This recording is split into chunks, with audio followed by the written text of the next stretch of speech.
Hello mga ka-tornings! So ngayon mga ka-tornings, samahan niya ako sa Sardinas Challenge. Kasi di ba may napanood tayo isang content creator na parang hindi niya ata nagustuhan o hindi siya talaga kumakain dito ng sardinas. So ngayon, tatry natin kung ano nga ba ang lasa. Ay hindi naman, nakatikim naman tayo nito. Kaso nga lang, siya kasi mukhang ayaw niya feel.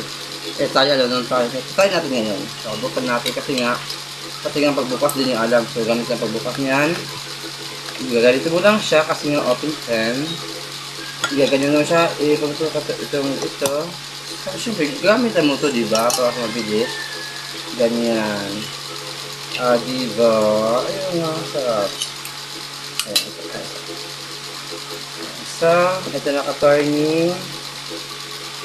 Tapos, mga ka-torning, maglalagay tayo ng sabaw din eh.